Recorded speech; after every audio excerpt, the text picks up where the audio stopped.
Hey, what's up guys, Jacob here, back on the video. This video I'm going to be going over the Birdie versus Menat matchup. So, this match I'm first go over the zoning, then I'm going to go over the spacing, which, how to deal with her normals, what can Birdie do. And then I'm going to go over her setups and just a better understanding of what you can do with Birdie against her block strings and plus frames, and just based on my experience, what's working right now against Menat and what will probably not work later on against Menat. So first let me go over the zoning.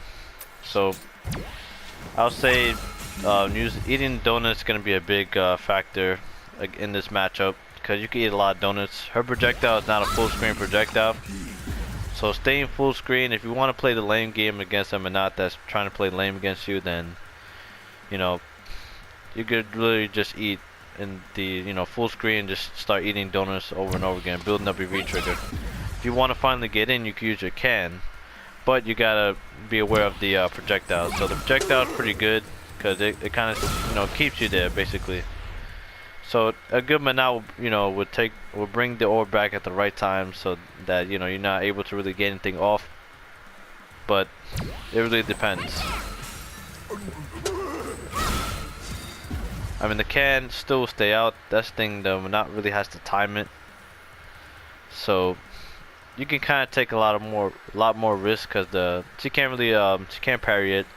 The projectile doesn't do anything to the can, so the can's always gonna stay there. She can't stop it. So yeah, so she kind of has a hard time dealing with the can. Even though she could bring back the projectile, it's not that effective. Like, the Menat literally has to time it perfectly to stop you from attempting to do anything or get close to your can. As long as you stay pretty close to your can, you'll be fine. Because, taking a hit from the can is not that big of a deal, because the can's still there and you get the plus frames. Unless she jumps after, because she does get a lot of plus frames after she brings back the orb anyways. So you do have to be careful about that. Alright, now I'm going to go over her, how to deal with her zoning. Like her spacing, so she doesn't have any hitbox on her orbs or anything, so you can't whip punish it like that. The best thing to do against this is armoring it.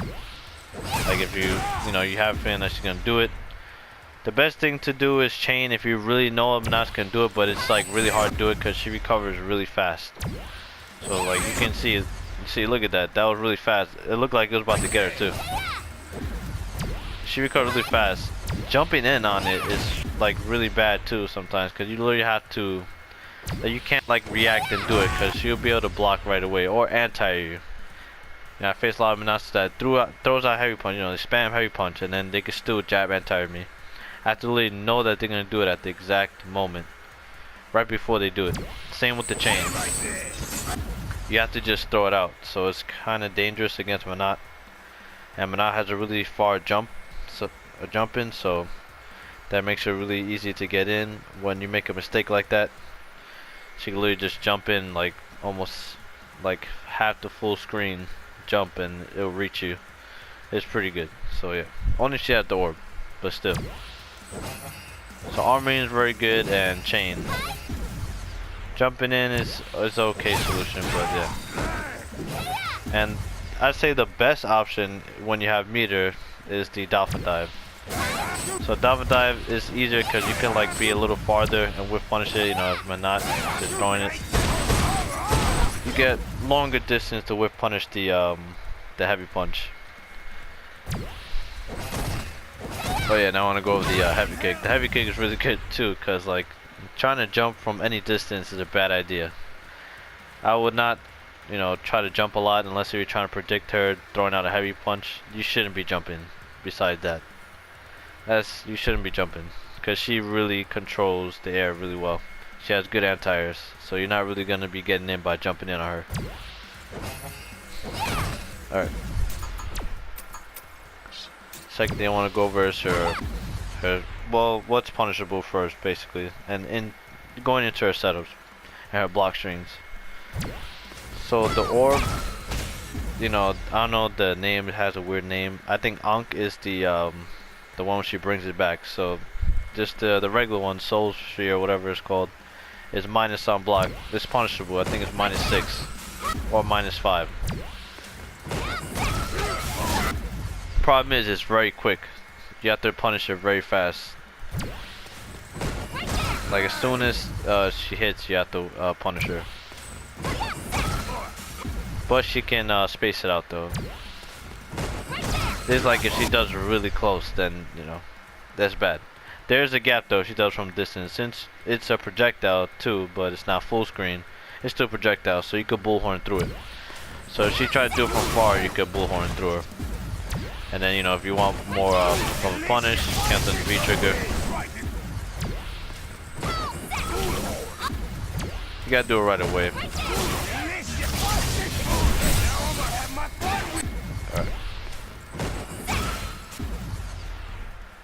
Alright, so the Ankh version, which is that is +3 on block. So you cannot press the buttons. +3. The thing is that I was gonna say, like something that's been working for me, but I feel like it's not gonna be working obviously, is that I still might press a button after that, cause some Menats don't know they're not used to the range of, you know, like even though it is +3, I talked about in the video before that even though it's +3, it's you have to know your spacing and what button to press at the distance, cause you know, +3 is not always going to be at a certain distance. It can be at different distances all the time, because you know there's anywhere she could you know bring back the orb and you're going to be somewhere. So there's different buttons that reach you to stop you from trying to press a button. So it's just really close and she does it, then do not press a button. You're going to get counter hit. She does get a good counter hit like setups, especially when the orb is out. If you get counter hit by her EX orb, I showed in video, she has a +3 that is her EX low projectile. The EX version is +3 on block, so if you try to press a button, she can put you into like a jailing situation, and it's very tough to deal with. See, like I'm saying, like it really depends. Even though it's +3, it might not seem that way depending on where you're placed and what button she's gonna press. That's the problem. So sometimes it works, like I press a button, I'm able to interrupt them and not because they didn't press it fast enough. Because someone else try to walk up and do like they try to get a little more off of it basically. So it's just things like that happen. So yeah, talking about a parry, I'm gonna go to a parry. Her parry is really punishable. Like I mean really punishable. You do a crouch fierce punish on that. Well, let me make sure that I was blocking after that, just in case.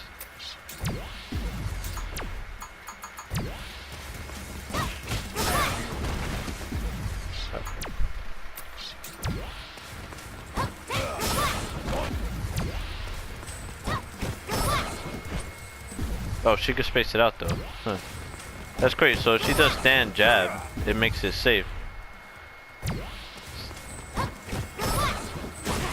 Okay, good job though. Damn, it's really punishable. That's really punishable. But if you space it out, like, oh, so that's an actual block string. Yeah, I just made that. So if you do I mean, I didn't just make it, but I didn't know that, I guess. But if you do the crouch light kick stand jab into the V skill, it makes it a lot more safer from a lot of normals. I did not even know that. Okay. So if you do the stand jab version, a lot of normals can't reach it. Okay.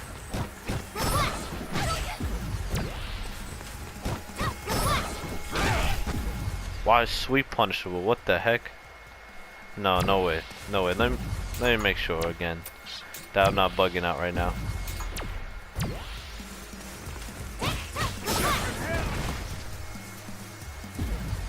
I'll block for a long time.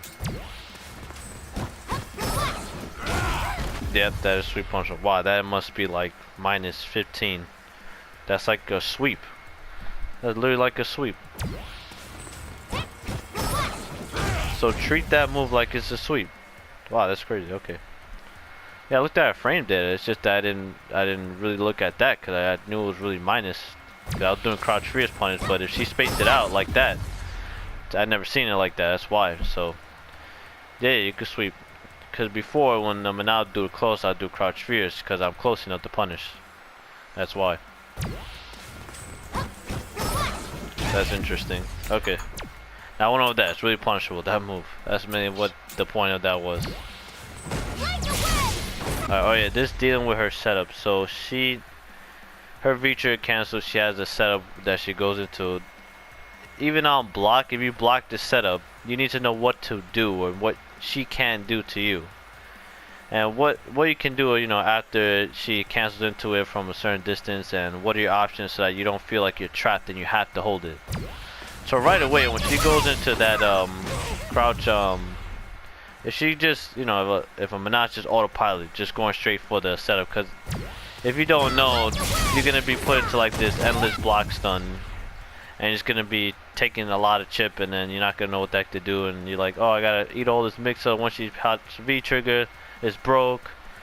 Anything is broke. I don't want to deal with this. How, you know, there's options. So you don't freaking complain about it. There's an option. So jumping is a good option if Menat is autopiloting, going for the exact combo and not really thinking about it, like not thinking that you know anything. She can block that in time. She can recover in time. So doing a cross up will give you advantage, but she'll be able to block. So just think about like if I didn't hit her, and she'll be on block, and just do setups, you know, light kick or overhead or light kick or just raw command grab after the cross up. Neutral jump is a little more riskier because depending on the ball that she throws out. So if she sees that you do jump and she knows that you're gonna jump, it goes for the light, you know, the light punch or light kick version of the V trigger, you're gonna get caught by it, and then she can link a combo and then go into her anti-air. So that's a little more risky. That's only if you really know that Menat's gonna go into, what the heck? It's gonna go into a like just be autopilot basically. I think she can still recover in time to block though.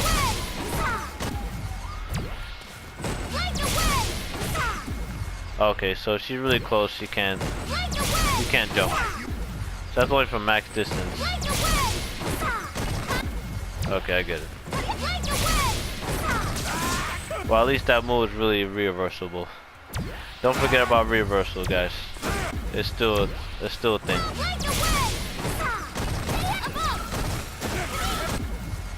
Okay, that's very annoying. That is really annoying. That you can't try to armor or anything like that. Only from like the max distance on block you can do something. Alright. That's interesting though. So she does it close, you can't jump. But okay, no, never mind. Yes. You're gonna have to reversal that and get away from you. If she does it really close, yeah, you're gonna have to hold that. But like I said, if she does from, you know, max distance, you don't want to spend your meter, because I don't know, you just don't. That's up to you. Honestly, that's up to you. If you don't want to spend your meter, you feel like you have enough health, or you got it, then don't spend the meter. Just try to hold it and see and guess right, basically, based on what you know about the Menat on your first or two that you play. So that's up to you. But yeah, just options. You have options. Alright. So that was mainly most of the stuff. I mean, I could show you, you know, stuff that basically I showed in my last video. But that was mainly just showing her what Menat has. So I already told you that, you know, she has a +3, you know, retractable orb. And I went over the spacing. Wow, I went over everything already. That's pretty. Alright. I just want to make sure, go over that. Just again, just in case if you didn't know again. That really good move, you cannot anti-air, yes, because the orb doesn't have a hitbox, unfortunately. So if you try to anti-air it, you'll get hit. Don't anti-air that. max distance. You're gonna get hit. I know it's dumb, but unfortunately you don't want to do that either, because that happens. You would have to do it as soon as she jumps. And nobody just does EX Bullhorn on an anti-air unless if, you know, I don't know. Maybe for Menat you have to, but yeah, you don't want to do that. It's a really good jump in. You cannot anti-air it. I showed it in the last video when I was explaining my newer, you know, impressions of Menat, that you just can't mess with it. Well, no, yeah, that's not. Wait, is that an option? Man, this is crazy. So that is an option. Alright, I found an option. Freaking heavy kick. Heavy kick her, jump heavy kick. That's how you counter it. That's crazy. Wow. She's such a weird character. Like, she's such a weird character. I'm gonna have to like keep adding to this freaking. I'm gonna figure out more about this character. I have a feeling I'm forgetting something. I really hope I'm not forgetting anything. Watch, like a couple weeks, you're gonna see me make a part 2 because I found more crap. So that's mainly it. I just want to go over the basic, you know, how to deal with Menat. Literally, those simple things will really help you a lot on beating Menat. All those things will really help on understanding what not to really do and what you can do and what's punishable. Some things that are punishable. And looking at frame data will really help you too. Simple, like her medium punch is punishable on block. Like really punishable on block. Do a medium punch. Yeah, something like that. I don't want to go over that because it's too simple. So I just want to go over just her zoning and spacing, and that's it. So yeah, that is it for this video. If you guys have any questions, please leave me a question. If you have anything on the matchup that you saw that was pretty crazy, and yeah, that's it. And I hope you guys enjoyed the video. Thanks for watching. And if you have any other matchup requests or anything, just let me know and I'll make another video. If you guys want to see any matches too, just let me know. Cause I'm not sure if you guys want to see me play, you know. I'll wait for you guys. So yeah, that's it for this video. I'm out. Goodbye.